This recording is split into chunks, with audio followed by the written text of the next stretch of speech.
El cambio no llegó con el trueno de los tanques o el estruendo de los disparos. Llegó con el sonido de 1.000.000 de pasos marchando como uno solo. Fue una revolución pintada no con sangre sino con los colores vibrantes de la esperanza y el desafío. Durante semanas las grandes plazas de Moscú, San Petersburgo y otras 100 ciudades se habían llenado de gente.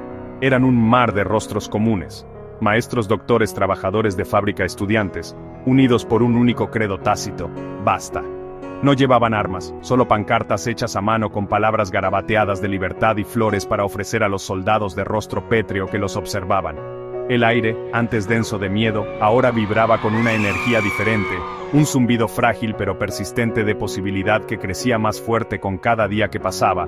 Fue en una fresca mañana de otoño, bajo un cielo del color de un mezclilla descolorida, que se desarrolló el acto final. Las multitudes convergieron en las plazas centrales, los soldados, jóvenes cuyos propios padres probablemente estaban en esa masa de humanidad, bajaron sus rifles. El monolito no solo se rompió, se disolvió en un vibrante mosaico de nuevos comienzos. La vasta entidad, toda igual, que antes se conocía como Rusia, dio paso a una familia de naciones independientes. Cada una recuperó una historia y una identidad que habían estado escondidas por mucho tiempo. Esto no fue una separación violenta, sino un deshacer consciente y colaborativo de un tejido que se había vuelto demasiado apretado, demasiado uniforme. En el oeste, la República de Nueva Moscovia surgió alrededor del corazón histórico de Moscú. Eligió construir una democracia moderna y federal sobre los cimientos de la antigua capital. Se convirtió en un centro de comercio y diplomacia, un puente entre las nuevas naciones del este y los poderes ya establecidos de Europa. Su identidad se basó en una forma de pensar práctica y que miraba hacia el futuro. Al este, la inmensa extensión de Siberia, rica en recursos, declaró su independencia como la República Libre de Siberia. Su gente, una mezcla fuerte de comunidades indígenas y descendientes de pioneros y exiliados, imaginaron una nación construida sobre el cuidado del medio ambiente y un gobierno donde el poder estuviera repartido. Su bandera tenía la imagen de un águila volando sobre un fondo de taiga verde y cielo azul. No buscaban usar la riqueza de su tierra para una capital lejana, sino usarla de forma sostenible para construir una sociedad próspera y justa para ellos mismos. Más al sur, a lo largo de las fértiles llanuras del Volga y el Cáucaso, una unión de ciudades-estado y repúblicas étnicas formaron la Alianza Volga-Don. Aquí, una mezcla de culturas, tártaros, chechenos, calmucos y docenas más, eligieron un camino de gran libertad. Finalmente, en el extremo este, la República del Pacífico de Primorie no miraba al oeste hacia Moscú, sino al este hacia el sol naciente.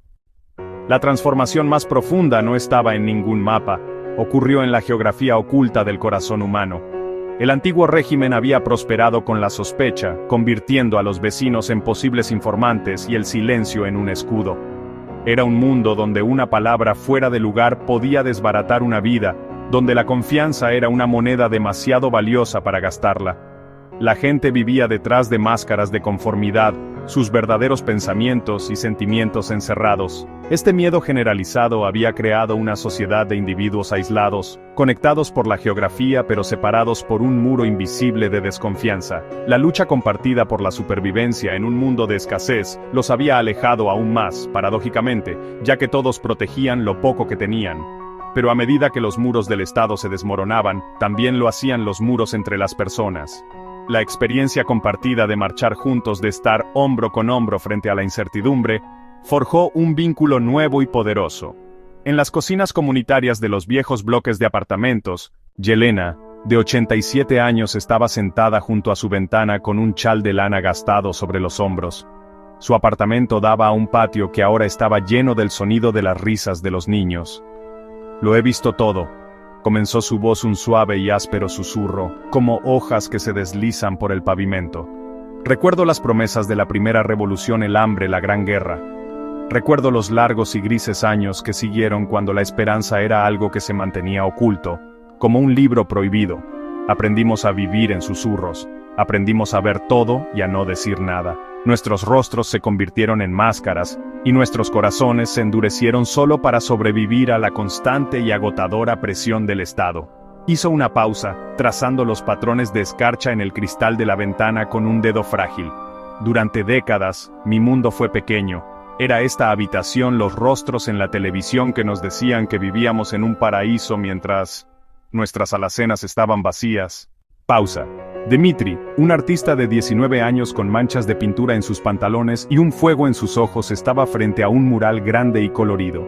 Antes, nuestro mundo era un lienzo pintado en 50 tonos de gris, dijo, con su voz llena de una energía inquieta. Nos decían qué pensar, qué sentir, qué crear. Mi padre era un pintor, uno brillante, pero tenía que esconder su verdadero trabajo en el ático. Pintaba fábricas grises y granjeros sonrientes para el público, pero para sí mismo, pintaba la verdad vibrante y caótica de su alma.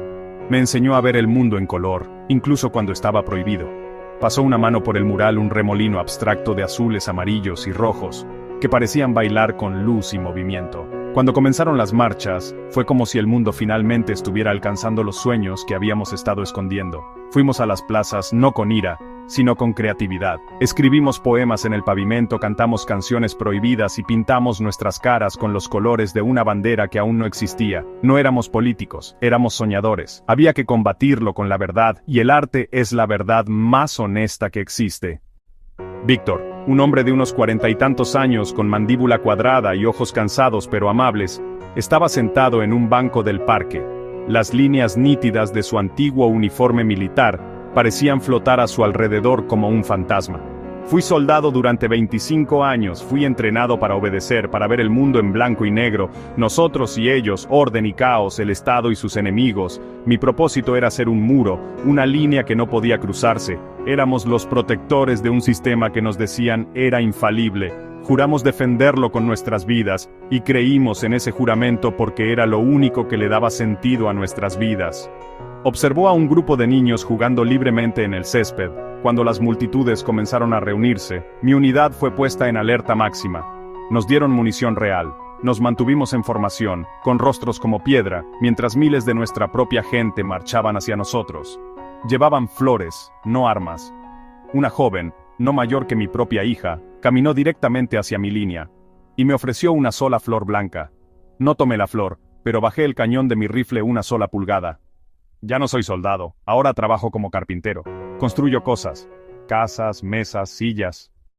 La transformación de la nación se escribió en el paisaje mismo de la vida diaria. Las ciudades, antes monumentos al poder impersonal y a la geometría rígida, comenzaron a respirar. Las vastas plazas azotadas por el viento fueron reinventadas. Se plantaron árboles. Los cafés al aire libre se desbordaron sobre el pavimento. Estos espacios se convirtieron en centros de vida comunitaria. Mercados de agricultores, conciertos al aire libre, animados debates públicos, los opresivos y monolíticos bloques de apartamentos, antes idénticas losas grises, se transformaron gradualmente. Residentes pintando balcones, explosión de colores individuales, una declaración de identidad contra la uniformidad.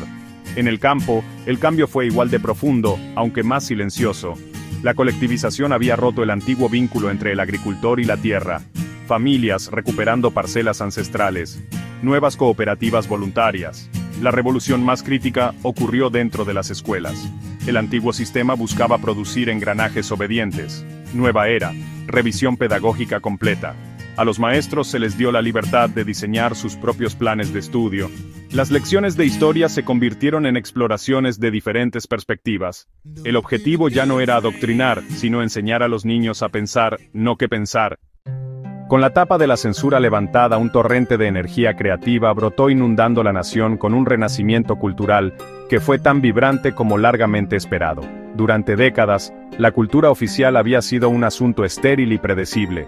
El verdadero arte del pueblo había sido llevado a la clandestinidad, susurrado en cocinas, circulado en manuscritos secretamente mecanografiados. Ahora, este río subterráneo de creatividad estalló a la luz del sol. El paisaje cultural cambió irrevocablemente de monocromo a un deslumbrante y caótico tecnicolor.